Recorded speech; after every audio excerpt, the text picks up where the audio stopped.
దళితుల సంక్షేమానికి ప్రభుత్వం కృషి చేస్తుందని ప్రకాశం జిల్లా కలెక్టర్ పి రాజాబాబు అన్నారు. మాజీ ఉప ప్రధాని బాబు జగజ్జీవన్ రావు 118వ జయంతిని పురస్కరించుకుని సాంఘిక సంక్షేమ శాఖ ఆధ్వర్యంలో ఒంగోలు అంబేద్కర్ భవన్లో నిర్వహించిన జయంతి వేడుకల్లో రాజాబాబు ముఖ్య అతిథిగా పాల్గొని ప్రసంగించారు. ఈ సందర్భంగా జరిగిన కార్యక్రమానికి సోషల్ వెల్ఫేర్ ఉప సంచాలకులు లక్ష్మణనాయక్ అధ్యక్షత వహించారు. అనంతరం కలెక్టర్ రాజాబాబు మాట్లాడుతూ గొప్ప సంస్కరణలు కలిగిన వ్యక్తి బాబు జగజ్జీవన్ రావు అని కొనియాడారు. ఆయన జయంతి వేడుకలను ప్రభుత్వం అధికారికంగా పండుగ వాతావరణంలో జరుపుతుందని అన్నారు. బాపట్ల ఎంపీ తేనేటి కృష్ణప్రసాద్ మాట్లాడుతూ రాజ్యాంగ ఫలాలు దళితులకు పూర్తి స్థాయిలో అందేలా ప్రభుత్వ కృషి చేయాలని కోరారు. సంతనూతలపాటి శాసనసభ్యులు బిఎన్ విజయ్ కుమార్ మాట్లాడుతూ భారతదేశానికి దిశను చూపిన మహనీయులు బాబు జగజ్జీవన్ రావు అని అన్నారు. ఈ కార్యక్రమంలో ఒంగోలు ఆర్డీఓ లక్ష్మీ ప్రసన్న, డ్వామాపీడి జోసఫ్ తదితరులు పాల్గొన్నారు.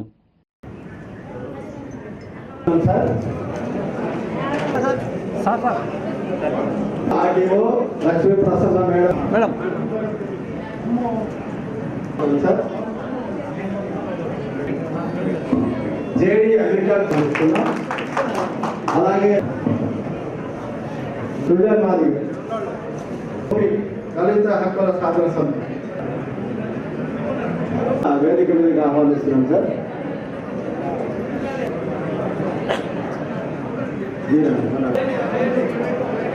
వర్ల దేవత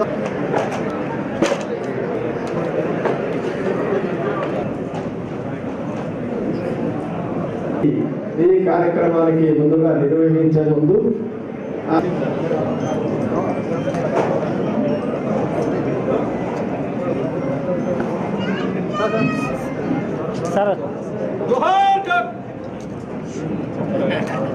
డాక్టర్ బాబు జగజ్జీవన్ రావు, డాక్టర్ బాబు జగజ్జీవన్ రావు. కొనసాగిస్తాం జగజ్జీవన్ రావు గారి ఆశయాలను, కొనసాగిస్తాం జగజ్జీవన్ రావు గారి ఆశయాలను. డాక్టర్ బాబు జగజ్జీవన్ రావు, డాక్టర్ బాబు జగజ్జీవన్ రావు.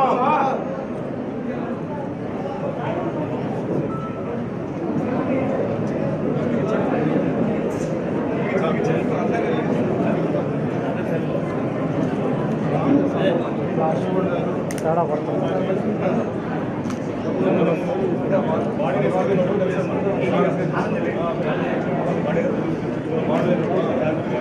సార్. సార్ ఒక్కసారి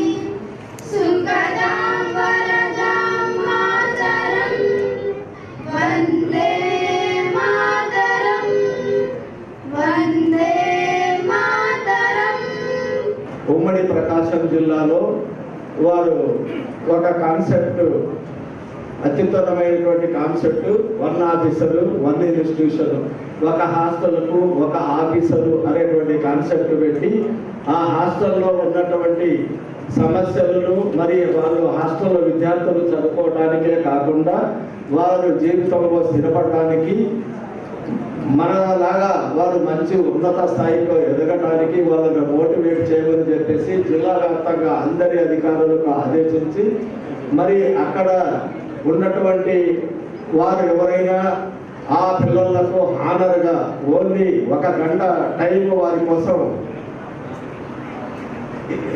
1 గంట ఇన్వెస్ట్ చేసి వాళ్ళని ఉత్తేజపరిచి మరి హాస్టల్లో చదువుతున్నటువంటి విద్యార్థులందరికీ కూడా గొప్ప ప్రయోజకులు కావాలనేటువంటి మంచి ఉద్దేశంతో ఉమ్మడి జిల్లాల వ్యాప్తంగా ఈ కార్యక్రమం చాలా సజావుగా చాలా చక్కగా నిర్వహిస్తూ సార్ ఎప్పటికప్పుడు కూడా వారు ఆదేశాలు ఇస్తూ మరి వారి యొక్క అభివృద్ధికి తోడ్పాటు అందిస్తూ మాకు కూడా చాలా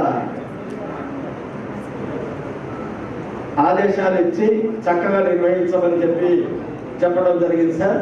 చాలా చాలా సంతోషంగా ఉంది. ఈరోజు ఒంగోలుకు వచ్చి ఇందాక బాబు జగజ్జీవన్ రావు గారి స్టాచ్యూ దగ్గర 2 సార్లు మనం పూలలంకరణ చేసి మన రెస్పెక్ట్ మనం తెలియజేస్తున్నాం. అదేవిధంగా 2 సార్లు కేక్ కూడా కట్ చేశారు. చాలా సంతోషంగా ఉందని చేస్తున్నాడు. ఈరోజు చేస్తాం. అయితే ముఖ్యంగా ఈరోజు మనం ఏంటంటే స్మరించుకోవాల్సింది ఏంటంటే బాబు జగజీవన్ రామ్ గారి జీవిత కాలంలో ఆయన మన కోసం ఏం చేశారు, భారతదేశం కోసం ఏం చేశారు అనేది ముఖ్యం. ఇక్కడ బీహార్లో ఎక్కడో గ్రామీణ ప్రాంతంలో పుట్టిన బాబు జగజీవన్ రామ్ గారు బనారస్ హిందూ యూనివర్సిటీకి వెళ్ళి చదువుకున్నారు ఆయన. దయచేసి గుర్తుపెట్టుకోండి, బనారస్ హిందూ యూనివర్సిటీకి పోయి అక్కడ చదువుకున్నారు. తర్వాత కోల్కతా యూనివర్సిటీకి పోయి అక్కడ చదువుకున్నారు. అతి పెద్ద యూనివర్సిటీస్లో పోయి చదువుకున్నారు. ఆయన చదువుకున్న వ్యక్తి. ఆయనకి స్కాలర్షిప్ కూడా వచ్చింది, ఇంగ్లాండ్ స్కాలర్షిప్ కూడా వచ్చింది అతనికి. సో చదువుకున్న విద్యావంతుడు బాబు జగజీవన్ రామ్ గారు. ఆయన కూడా వివక్షను ఎదుర్కొన్నారు, చాలా పెద్ద వివక్షను ఎదుర్కొన్నారు బీహార్లో. బీహార్ ఆ ప్రపంచమే వేరు, మనం చూసుకుంది వేరు, బీహార్లో వేరేగా ఉంటుంది. ఒకసారి వెళ్ళి చూసినాం దళితుల పట్ల ఎలా ఉంటుంది. అప్పుడు 1930s 1950 ఆ సమయంలో వివక్ష చాలా విపరీతంగా ఉంది. ఏకైక వ్యక్తి అందరినీ ఎదుర్కొని బయటికి వచ్చిన వ్యక్తి బాబు జగజీవన్ రామ్ గారు. అతను చూసి నేతాజీ సుభాష్ చంద్రబోసే ఆశ్చర్యపోయారు, ఇదేంటి అని. అటువంటి పెద్ద నేతలు అతన్ని గుర్తించి అతను 1935లోనే అతని రాజకీయాల్లో చాలా పెద్ద పీట వేశారు. తర్వాత ఇండిపెండెన్స్ వచ్చినప్పుడు కాన్స్టిట్యూయెంట్ అసెంబ్లీలో మన పెద్దలు పూజలు దేవుళ్ళలాగా మనం భావిస్తాము. బాబాసాహెబ్ అంబేద్కర్ గారితో కలిసి కాన్స్టిట్యూయెంట్ అసెంబ్లీలో కాన్స్టిట్యూషన్ రాసే కమిటీలో కూడా బాబు జగజీవన్ రామ్ గారు ఉన్నారని మీరందరూ మనం గుర్తించాలి. కాన్స్టిట్యూషన్లో సోషల్ జస్టిస్ అనే వర్డ్ని పోరాడి సోషల్ జస్టిస్ అనే వర్డ్ని ఇన్సర్ట్ చేయాలా, కాన్స్టిట్యూషన్లోని పోరాడి సాధించింది మన బాబు జగజీవన్ రామ్ గారు. ఈరోజు నిజంగా మనం అనుకుంటా ఉంటే ఎంత ఆనందంగా ఉంటుంది. మళ్ళీ ఆ ఫీలింగే వేరు. ఎందుకంటే మన కోసం పోరాడిన ఇద్దరు, బాబాసాహెబ్ అంబేద్కర్ గారు, బాబు జగజీవన్ రామ్ గారు ఇద్దరు కలిస్తేనే మీ అందరికీ మన అందరికీ యావత్తు భారతదేశంలో ప్రతి దళితుడికి ఓటు హక్కు వచ్చింది. లేకపోతే మన ఓటు హక్కు లేదు. ఓటు హక్కు మనకు లేదు. అప్పటి వరకు మనకు ఓటు హక్కు వచ్చిందంటే కేవలం మీరు ఇద్దరు పోరాడితేనే మనకు ఓటు హక్కు వచ్చిందని దయచేసి గమనించండి. మరి బాబు జగజీవన్ రామ్ గారు అంత పెద్ద వ్యక్తి కాబట్టే he is the youngest cabinet minister in the first cabinet, youngest cabinet minister. ముందు గత 12 సంవత్సరాలుగా మనకి రాజధాని లేదు కదా, ఉందా ఏం మాట్లాడలేదు. 2014లో మనం రాజధాని అమరావతి అని పెద్దలు చంద్రబాబు నాయుడు గారు చెప్పారు, ఐడెంటిఫై చేశారు, ల్యాండ్ పూలింగ్ చేశారు, డెవలప్మెంట్ స్టార్ట్ చేశారు. 2019లో అన్ఫార్చునేట్లీ ప్రభుత్వం మారింది, రాక్షస ప్రభుత్వం వచ్చింది. రైతులని లాఠీలు తీసుకుని కొట్టారు, మహిళలను లాఠీలు తీసుకుని కొట్టారు. అయినా 2024 సంవత్సరంలో మళ్ళీ కూటమి ప్రభుత్వం వచ్చిన తర్వాత తమ ముఖ్యమంత్రి గారు శ్రీ నారా చంద్రబాబు నాయుడు గారు లేదు, నేను ఆంధ్రప్రదేశ్ రాష్ట్రానికి ఒక రాజధాని ఇస్తానని చెప్పాను. ఆ రాజధాని పేరు అమరావతి. అమరావతి అంటే దేవతల రాజధాని. ఆ అమరావతి, ఆ దేవతల రాజధానిని ఏర్పాటు చేసి చూడవలసిందే, ఏర్పాటు చేయాల్సిందే అనే దృఢమైన నిశ్చయంతో పట్టుబట్టి మీరు చూశారు, ఎమ్మెల్యే గారు కూడా పాల్గొన్నారు. మన ఆంధ్రప్రదేశ్ లెజిస్లేటివ్ అసెంబ్లీలో ఆ బిల్లు పెట్టి రెజల్యూషన్ పాస్ చేసి లోక్సభకు పంపించారు. లోక్సభకు పంపించినప్పుడు అక్కడ కూడా డిబేట్ జరిగింది.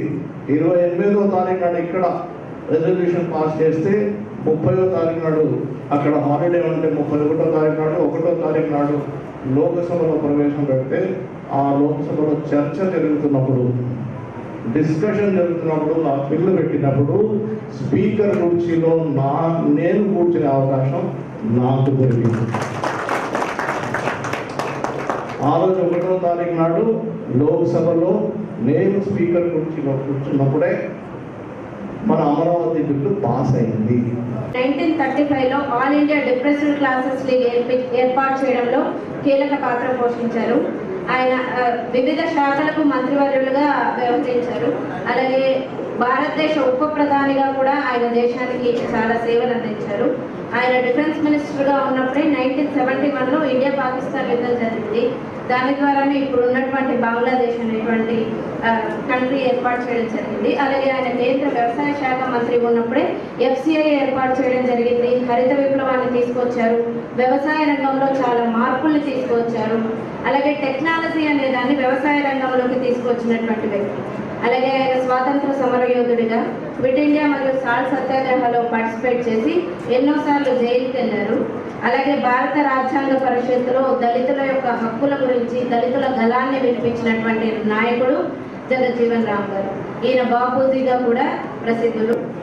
ఒక 2-3 నేను చెప్పదలుచుకున్న 2-3 విశేషాలు, నా అబ్జర్వేషన్స్ నేను చెప్పి ముగించుకుంటాను. ముఖ్యంగా ఒకటి నేను చెప్పదలుచుకున్నది ఏంటంటే, చదువు అనేది చాలా ముఖ్యం. మరీ ముఖ్యంగా బడుగు బలహీన వర్గాలకి చాలా ముఖ్యం. సో ఈరోజు బాబు జగజ్జీవన్ రామ్ గారు ఇంత పెద్ద నాయకుడు అయ్యాడు అంటే దాంట్లో ఒక చదువు కూడా ఒక కారణం అని నేను చెప్తాను. BHU యూనివర్సిటీ, కలకత్తా యూనివర్సిటీలో ఆయన బాగా చదువుకున్నాడు. చదువు అనేది ఏంటిదంటే, మనం చదువుకున్నప్పుడు విషయాల్ని మన సొంతగా ఆలోచించే శక్తి ఇస్తారు. అందుకే చదువు. ఎవరు చెప్పింది ఏంటో గుడ్డిగా. చదువు అంటే మనము సిచ్యువేషన్లో ఇండివిజువల్గా మన ఆలోచన శక్తి ఇచ్చేదే చదువు. అందుకని ఆ రోజు ఆయన చదువుకొని ఆయన సొంత నిర్ణయాలు, ఆయన అబ్జర్వేషన్స్, ఆయన ఆశ్రయాలు ముందుకెళ్ళాడు అనేది. సో అందుకని చదువు అనేది మనల్ని చాలా ఇంపార్టెంట్ నేను ఈరోజు చెప్తాను. అదే కాకుండా ఈరోజు అవకాశం ఇచ్చినప్పుడు దళితులు కానీ ఎస్సీలు కానీ ఏ లెవెల్కైనా ఎదగలరు అనేది బాబు జగజ్జీవన్ రామ్ గారిని చూస్తే మనకు అర్థమవుతుంది. ఏంటి అంటే ఆయనకి ఇచ్చిన ప్రతి క్యాబినెట్ పదవులు బ్రహ్మాండంగా చేశారు. అంటే ఏ ఓసీకి తక్కువ కాకుండా చేశారంటే ఆయన ప్యూర్ మెరిట్తో పైకి వచ్చినాడు. అంటే అవకాశాలు ఇచ్చినప్పుడు ఎవరైనా ఏదైనా చేసే శక్తి ఈ జాతీయులలో ఉందనేది మనం గమనించాలి. అందుకని ఇందాక చెప్పినట్టు డిఫెన్స్ మినిస్టర్ 1971 వారిలో ఆయన బ్రహ్మాండంగా చేశారు. అగ్రికల్చర్ మినిస్టర్గా గ్రీన్ రెవల్యూషన్ చేశారు. టెలికమ్యూనికేషన్ దాంట్లో కూడా చాలా ప్రాధాన్యత ఇచ్చారు. అదేవిధంగా ఆయన అనుకున్న సిద్ధాంతాలు అంటే ఎస్సీలకి గీసీలకి ఆయన చేసిన ప్రతి శాఖలో ఎస్సీ రిజర్వేషన్ బ్రహ్మాండంగా ఇంప్లిమెంట్ చేసే విషయం మనం గుర్తు చేసుకోవాలి. సో ఇవన్నీ మనకి అవసరము. సో నేను ఇప్పుడున్న పరిస్థితుల్లో 2-3 మాటలు మాట్లాడదలుచుకున్నాను. మామూలుగా అందరూ ఏమంటారంటే క్యాస్ట్, దాని తర్వాత ఎకనామిక్ స్టేటస్. అంటే ఏదో డబ్బులు కొద్దిగా వస్తే ఏదో క్యాస్ట్ పోతుంది అనేది జనరల్ మామూలుగా టీవీలలో చెప్తా ఉంటారు, చాలా మంది అంటారు. అది అనేది ఆ మాట అన్నాడంటే వాడు అతనికి ఇండియన్ సొసైటీ గురించి ఏమాత్రం అవగాహన లేననేది నేను చెప్తాను. ఫర్ ఎగ్జాంపుల్ ఇందాకనే చాలా మంది పెద్దలు చెప్పారు, బాబు జగజ్జీవన్ రామ్ ఇంత ఉన్నా కానీ ప్రైమ్ మినిస్టర్ ఛాన్స్ వచ్చినప్పుడు అందరూ ఒకటై ఆయన పక్కన పెట్టారు. అంటే ఆయన సమర్థన లేనని కదా అందరూ చెప్పారు కదా. డిప్యూటీ ప్రైమ్ మినిస్టర్ మనకు తెలిస్తే వాళ్ళు కూడా బ్రహ్మాండంగా తెలుసు. దాని తర్వాత ఎక్కడికి వెళ్ళినా కానీ ఇప్పుడు ఎమ్మెల్యే అంటారు. ఎమ్మెల్యే అన్నప్పుడు మళ్ళీ దళిత ఎమ్మెల్యే విజయ్ కుమార్ అంటే ఎస్సీ అంటే అందరు నువ్వు అంటున్నావు, నేను అంటున్నాను, జనాలు కూడా అంటున్నారు. అంటే ఏంటిది, మాది ఎమ్మెల్యే స్టేటస్ కదా, దాంట్లో మళ్ళీ ఒక సబ్ స్టేటస్ ఎమ్మెల్యే, దళిత ఎమ్మెల్యే విజయ్ కుమార్. మంత్రి అంటే స్వాములు దళిత అంటే అందరికీ మంత్రి కాదు, అందరికీ ఎమ్మెల్యే అనేది అందులోనే ఉన్న ఒక అర్థం. దాంట్లోనే మన ఆలోచన విధానంలోనే డిస్క్రిమినేషన్ నాటుకొని పోయింది అనేది మీకు నేను చెప్పదలుచుకున్నాను. రెండోది వస్తా ఉందంటే, ఇప్పుడు మన గౌరవం మనం ఫస్ట్ నిలబెట్టుకోవాలి. నేను ఎంపీ గారిని గౌరవించాలా, అందరు మీరు నన్ను గౌరవించాలి. అంటే మీరు గౌరవించినప్పుడు మీరు ఒక ఎస్సీలని ఒక షెడ్యూల్ క్యాస్ట్ని గౌరవించినట్టు లెక్క. ఇప్పుడు మనం గౌరవిస్తూ ఉంటే ఒక ఎమ్మెల్యేగా మనం వెళ్తే ఎవరైనా ఓసీఎం వెళ్తే మన వాళ్ళే 3 సార్లు నమస్కారం పెడతారు. మనం వచ్చినప్పుడు ఒక సగం నమస్కారం పెడతారు. అంటే మనమే ఫస్ట్ డిస్క్రిమినేషన్ చేసేది, మళ్ళీ దాని తర్వాత లోకం అంతా మమ్మల్ని డిస్క్రిమినేట్ చేశారంటే ఇవన్నీ మన కళ్ళ ముందర జరుగుతున్న విషయాలు మీకు చెప్తా ఉంటే కొద్దిగా వింతగా కనిపిస్తూ ఉంటాయి. సో ఇవన్నీ నేను చెప్తున్నాను. ఈరోజు చాలా చాలా మంచి రోజు మనకి. ఈ నెలంతా కూడా ఇందాక మనం చెప్పినట్టు ఏప్రిల్ నెలంతా కూడా ఒక మహనీయులు పుట్టినరోజు. అట్ ద సేమ్ టైం వారికి ఆశయాన్ని, తర్వాత ఒక దిశానిర్దేశాన్ని ఇచ్చినటువంటి నెలగా మనం జరుపుకుంటాం. జీసస్ క్రైస్ట్ డిసెంబర్ నెలంతా కూడా మనం క్రిస్మస్ ఎట్లా చేసుకుంటాము, దళితులందరూ కూడా ఈ ఏప్రిల్ నెలను కూడా అదే రకంగా జరుపుకోవడం అనేది చాలా గొప్ప విషయం. సో మనందరం కూడా చాలా సంతోషపడవలసినటువంటి నెల ఇది. ఈరోజు మనం చాలామంది వక్తలు మాట్లాడారు. వాళ్ళందరూ కూడా చూస్తుంటే వాళ్ళ మాట్లాడే విధానం అంతా కూడా నేను అబ్జర్వ్ చేసినప్పుడు వాళ్ళలో ఎంత కాలం బట్టి ఈ వివక్ష అనేది దాన్ని ఎదుర్కొంటూ పోరాటం చేస్తూ కొన్ని సాధిస్తూ కొన్ని సాధించలేక నిరుత్సాహపడుతూ అయినప్పటికీ కూడా ఆగపోకుండా మళ్ళీ పోరాటం చేస్తూ అలాగ కంటిన్యూ చేస్తూ ఎన్నో విషయాలు ఒక్కొక్కరు మాటల్లో కూడా నాకు వాళ్ళ యొక్క లోపల ఉన్నటువంటి ఆర్ద్రత నేను గ్రహించడం జరిగింది. ఇది నేను కూడా ఒక దళిత్ ఆఫీసర్ని కాబట్టి వాళ్ళు మాట్లాడేది నాకు ఇమ్మీడియట్గా అర్థం అవ్వడం అనేది, తర్వాత ఆ బ్యాక్గ్రౌండ్లో వాళ్ళు ఏ రకమైనటువంటి కష్టం పడ్డారు అనేది కూడా నేను ఈజీగా గ్రహించగలను. సో అయితే ఇందులో ఎవరిని కూడా మనం కించపరచాల్సిన అవసరం లేదు. లేదంటే కనుక ఒకరు సరిగ్గా మాట్లాడారు, ఒకరు సరిగ్గా మాట్లాడలేదని చెప్పవలసిన అవసరం లేదు. ఎందుచేతనంటే ఏ దళిత నాయకుడిని మనం కదిపినా కానీ కొన్ని రోజులు ఈ యొక్క అసమానతల గురించి మాట్లాడే పరిస్థితి ఉంటుంది. అయినప్పటికీ కూడా కొన్నిసార్లు మనం సమయభావంతో కొన్ని విషయాలు మనం మాట్లాడాలని చెప్పేసి ఆదేశించడం జరిగింది. దాని ప్రకారమే వారందరూ కూడా చక్కగా గౌరవించి టైం లిమిట్లో అందరూ కూడా మాట్లాడటానికి, బాబు జగజ్జీవన్ రావు యొక్క బర్త్డే సందర్భంగా ప్రతి ఒక్కరు కూడా ఆయన విశేష తెలియజేయడానికి, ప్రజలకు ఒక స్ఫూర్తి ఇవ్వడానికి ఇచ్చినటువంటి మెసేజ్ని బట్టి కూడా వారందరికీ కూడా ముందుగా ధన్యవాదాలు తెలియజేసుకుంటున్నాను. తర్వాత ఇప్పుడు బాబు జగజ్జీవన్ రావు అండ్ డాక్టర్ బిఆర్ అంబేద్కర్ని మనం ఎప్పుడు కూడా రెండు కళ్ళలో చూస్తాం. ఎందుకంటే వాళ్ళందరూ కూడా ఒక సమకాలీనటువంటి జీవితంలో, సమకాలీనటువంటి పరిస్థితుల్లో వచ్చి ఒక చెరగని ముద్రని నెక్స్ట్ జనరేషన్కి ఇచ్చినటువంటి గొప్ప వ్యక్తులు. సో ఎప్పుడు మనం మాట్లాడినప్పుడు వివక్షత, తర్వాత ఈ అక్కడ ఉన్నటువంటి డిఫికల్టీస్, వీటి గురించే ఇంకా మనం నా ఒపీనియన్, అంతేగాని అందరిదని కాదు, నా ఒపీనియన్ ఏంటంటే దాని గురించి ఇంకా మనం తక్కువగా మాట్లాడటం బెటర్ అనేది నా ఆలోచన. ఎందుకు అని అంటే కనుక ఇప్పుడున్న పరిస్థితులు వేరు. నువ్వు అడగడానికి కానీ, నువ్వు ప్రశ్నించడానికి కానీ నీకు ఒక ప్లాట్ఫామ్ ఉంది. బట్ ఆ రోజుల్లో ఏ విధమైనటువంటి ప్లాట్ఫామ్ లేదు అక్కడ. ఆ సమాజం ఎందుకు ఏర్పడిందో, ఆ సమాజం ఆ టైప్ ఆఫ్ డిస్క్రిమినేషన్ ఎందుకు వచ్చిందో అనేది మనం లాజిక్స్, రీజనింగ్స్ తీసుకునే టైప్ ఇంకా లేదు. ఇంకా మనకి దాని నుంచి ఆల్రెడీ వాళ్ళిద్దరూ పోరాడి ఆ పరిస్థితుల్లో నుంచే అత్యున్నతమైన స్థానానికి వెళ్ళినటువంటి వ్యక్తులు వాళ్ళిద్దరు. బాబు జగజ్జీవన్ రావు అయితే ఏ పరిస్థితుల్లో అతను స్టార్ట్ చేసి అప్పుడే దాని యొక్క కుల వివక్ష ఏదైతే ఉందో, లేదంటే కనుక ఈ అసమానత ఏదుందో దాని మీద అతను పోరాటం చేసి ఒక నాయకుడిలాగా ఎదిగి తాను ఇందులో మూలం ఏముంది, నేను ఏ ప్లాట్ఫామ్లో అయితే ఎక్కువగా నేను సేవ చేయగలుగుతాను, దీన్ని నేను రూపుమాపగలుగుతాను, లేదా ఒక పోరాట యోధుల్లాగా ఉండిపోతే ఎంతమందికి అవకాశం ఉంటుంది, అది కాకుండా సిస్టంలోకి వెళ్తే ఎంతమంది చేయగలుగుతానని ఆ రోజే ఆలోచించి ఆయన మెయిన్ సిస్టంలోకి ఆయన రావడం, తద్వారా ఆయన ఉన్నటువంటి తెలివితేటల ద్వారా కానీ, ఆయన ఉన్నటువంటి ఎబిలిటీస్ ద్వారా ఆయన అనేక పదవులు చేసి అనేకమైనటువంటి కాంట్రిబ్యూషన్స్, అంటే సేవలు చేయడంతో పాటు ఒక దళిత అయినప్పటికీ కూడా నేను ఇన్ని చేయగలను. ఎన్ని చేశాడు ఆయన?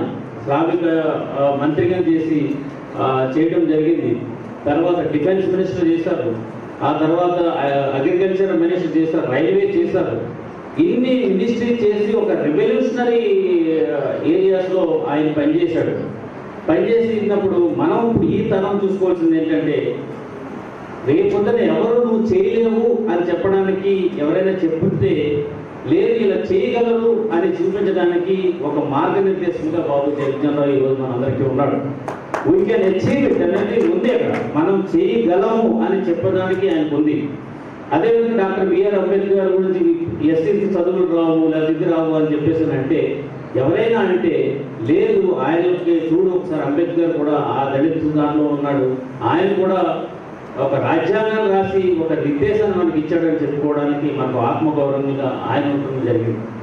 సో ఇప్పుడు ఆ ప్రపంచం గురించి మనం ఇప్పుడు ఆలోచించవద్దు. అదంతా వాళ్ళు కష్టపడ్డారు, వాళ్ళు చేశారు. ప్రతి వరల్డ్లో మీరు ఎక్కడ చూసుకున్నా కానీ ఇక్కడ భారతదేశంలో డిస్క్రిమినేషన్ ఉంది. అలాగే మీరు అందరూ కూడా మనందరూ కూడా చాలామంది చర్చస్తో వాటితో కొంత అనుబంధం ఉంటుంది కాబట్టి మీరు చూస్తే జ్యూస్ యూతులు ఉన్నారు, వాళ్ళందరూ కూడా 400 నుంచి 500 సంవత్సరాలు బానిసల కింద వెళ్ళారు. బానిసత్వం అనేది చాలా దూరం. బానిసల కింద 5-6 వేల 100 సంవత్సరాలు ఉన్నారు. ఆ తర్వాత బబిలోనియన్లు వచ్చారు, వాళ్ళు కొన్ని సంవత్సరాలు 100 సంవత్సరాలు 1000 సంవత్సరాలు వాళ్ళని మళ్ళీ బానిసల కింద తీసుకెళ్లారు. తర్వాత మిడిల్ వార్స్ వచ్చినాయి, అక్కడ కూడా మళ్ళీ బానిసలుగా ఉన్నారు. రకరకాలుగా చెదిరిపోయారు, అంత ఎక్కడా లేరు. బట్ వాళ్ళు ఇప్పుడు కూడా గతాన్ని తలుచుకుంటూ ఫ్యూచర్ ఎలా వెళ్ళగలదని చెప్పేసి వాళ్ళందరూ కూడా ఇప్పుడు ఒక ఏకమయ్యి ఈరోజు ప్రపంచమే వాళ్ళని చూసే భయపడే స్థాయికి వాళ్ళు ఎదిగారు వీళ్ళు. సో బానిసత్వం అని ఉంది, అప్రెషన్ ఉంది, తర్వాత సెపరేషన్ ఉంది. వాళ్ళని ఎవరు కూడా టచ్ చేసే పరిస్థితి లేదు. ఎట్లా టైంలో అయితే కనుక మధ్య కింద ఒక 60 లక్షల మందిని యూదుల్ని కూడా అప్పుడు చంపడం అనేది జరిగింది. అన్ని పెర్సిక్యూషన్స్ అండ్ రెస్టిట్యూషన్స్ అన్నీ కూడా ఉన్నాయి చరిత్రలో. బట్ అల్టిమేట్గా వాటర్ వాళ్ళని చూసుకోండి, యూదుల్ని చూసుకోండి, వాళ్ళతో మనం ఎలాంటి సఫరింగ్ చేస్తామో వాళ్ళు కూడా అలా సఫర్ అయ్యారు. అయినప్పటికీ కూడా వాళ్ళు ఓకే, సఫరింగ్ని తలుచుకోవడం కాదు, అది ఒక లెసన్గా మనం పెట్టుకుందాం, ముందుకు పోదామని చెప్పేసి వాళ్ళకున్న శక్తిని జ్ఞానాన్ని అందబెట్టి ఈరోజు ప్రపంచంలోనే నెంబర్ 1 దేశంలాగా వాళ్ళు ఎదుగుతున్నారు. నేను పోరాటం చేశాను, అంబేద్కర్ పోరాటం చేశాడు, బాబు జగజ్జీవనరావు పోరాటాలు చేశాడు, అందరూ పోరాటాలు చేశారు. చేసిన తర్వాత ఇప్పుడు మనం చేయవలసింది ఏంటంటే, నేను చేసిన తర్వాత నాకు ఒక ఐడియా వచ్చింది. మీకు సివిల్ సర్వీస్ ఎవరికైనా చదువుతున్నప్పుడు ఎవరైనా ఒక సెలెక్ట్ అయిన దగ్గరికి వెళ్తాం, ఎందుచేత వాడు బాగా అన్ని బాధపడి అన్ని చదువుకుని ఓకే ఈ పుస్తకాలు చదివితే ఇది సక్సెస్ అవుతుందని ఒక ప్యాటర్న్ వచ్చింది, అతని దగ్గరికి వెళ్తాం. వెళ్ళిన తర్వాత దాన్ని మనం చదువుతాం. ఇప్పుడు మనం చేయవలసింది ఏంటంటే, మీరందరూ కూడా గ్రహించవలసింది ఏంటంటే, ఇంకా విజయ్ కుమార్ గారు చాలా అంటే చెప్పినట్టుగా చాలా క్లియర్గా ఈరోజు చాలా మంచి రోజు మనకి. ఈ నెలంతా కూడా ఇందాక మనం చెప్పినట్టు ఏప్రిల్ నెలంతా కూడా ఒక మహనీయులు పుట్టినరోజు. అట్ ద సేమ్ టైం వారి ఆశయాన్ని తర్వాత ఒక దిశానిర్దేశాన్ని ఇచ్చినటువంటి నెలగా మనం జరుపుకుంటాం. జీసస్ క్రైస్ట్ డిసెంబర్ నెలంతా కూడా మనం క్రిస్మస్ ఎట్లా చేసుకుంటాము, దళితులందరూ కూడా ఈ ఏప్రిల్ నెలను కూడా అదే రకంగా జరుపుకోవడం అనేది చాలా గొప్ప విషయం. సో మనందరం కూడా చాలా సంతోషపడవలసినటువంటి నెల ఇది. ఈరోజు మనం చాలామంది వక్తలు మాట్లాడారు, వాళ్ళందరూ కూడా చూస్తుంటే వాళ్ళ మాట్లాడే విధానం అదంతా కూడా నేను అబ్జర్వ్ చేసినప్పుడు వాళ్ళలో ఎంత కాలం బట్టి ఈ వివక్ష అనేది దాన్ని ఎదుర్కొంటూ పోరాటం చేస్తూ కొన్ని సాధిస్తూ కొన్ని సాధించలేక నిరుత్సాహపడుతూ అయినప్పటికీ కూడా ఆగపోకుండా మళ్ళీ పోరాటం చేస్తూ అలాగ కంటిన్యూ చేస్తూ ఎన్నో విషయాలు ఒక్కొక్కరు మాటల్లో కూడా నాకు వాళ్ళ యొక్క లోపల ఉన్నటువంటి ఆర్ద్రత నేను గ్రహించడం జరిగింది. ఇది నేను కూడా ఒక దళిత్ ఆఫీసర్ని కాబట్టి వాళ్ళు మాట్లాడేది నాకు ఇమ్మీడియట్గా అర్థం అవ్వడం అనేది, తర్వాత ఆ బ్యాక్గ్రౌండ్లో వాళ్ళు ఏ రకమైనటువంటి కష్టం పడ్డారనేది కూడా నేను ఈజీగా గ్రహించగలను. సో అయితే ఇందులో ఎవరిని కూడా మనం కించపరచాల్సిన అవసరం లేదు, లేదంటే కనుక ఒకళ్ళు సరిగ్గా మాట్లాడారు ఒకళ్ళు సరిగ్గా మాట్లాడలేదని చెప్పాల్సిన అవసరం లేదు. ఎందుచేతనంటే ఏ దళిత నాయకుడిని మనం కదిపినా కానీ కొన్ని రోజులు ఈ యొక్క అసమానతల గురించి మాట్లాడే పరిస్థితి ఉంటుంది. అయినప్పటికీ కూడా కొన్నిసార్లు మన సమయభావంతో కొన్ని విషయాలు మనం మాట్లాడాలని చెప్పేసి ఆదేశించడం జరిగింది. దాని ప్రకారమే వారందరూ కూడా చక్కగా గౌరవించి టైం లిమిట్లో అందరూ కూడా ఎన్నో ఉద్యమాల్లో మేము కూడా పార్టిసిపేట్ చేసాము. సో అక్కడ ఉన్నటువంటి దాన్ని మేము ఎదుర్కొన్నాము. తర్వాత జాబ్లోకి వచ్చిన తర్వాత కూడా ఎన్నో ఆర్గనైజేషన్లో పనిచేసి వచ్చాము. So I'm not like just mere student లాగా వచ్చిన వ్యక్తిని కాదు నేను. So I have seen so many moments, participated in moments. But ultimately ఏంటంటే దాంట్లో ఎదగాలి అనేది కోరిక ప్రతి ఒక్కరికి ఉండాలి, ప్రతి ఫ్యామిలీలో ఉండాలి. నిన్ను నన్ను గౌరవించుకోవాలి ఫస్ట్, నీ సెల్ఫ్ రెస్పెక్ట్ నీకు ఉండాలి ఫస్ట్. ఎస్ ఐ క్యాన్, సొసైటీలో నేను ఏం కొట్టినాడు, నువ్వు నిజాయితీగా కష్టపడుతున్నావు, నిజాయితీగా పనిలోకి వెళ్తున్నావు, నిజాయితీగా పూలు తీసుకుంటున్నావు, నువ్వు దొంగతనాలు చేయట్లేదు, ఇదేం చేయట్లేదు, ఇంకా నీకు ఆత్మనాథభావం దేనికి? అది మీరు ప్రతి ఒక్క దళిత్స్ కూడా గుర్తించుకోవాలి. ఈ నెలలో ఇప్పుడు మళ్ళీ 14వ తారీఖున మళ్ళీ అంబేద్కర్ బర్త్డే వస్తుంది.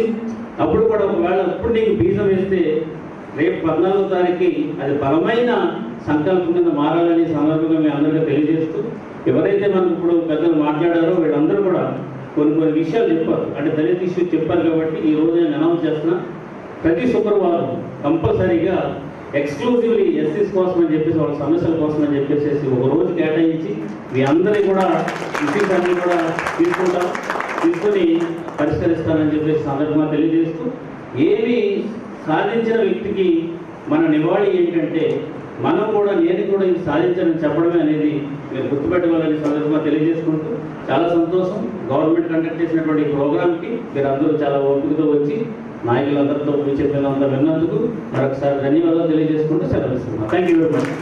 ఆరోగ్యమే మహాభాగ్యం అంటారు, కానీ ఆరోగ్యాన్ని నమ్మకంగా కాపాడే స్థానం ఎక్కడ?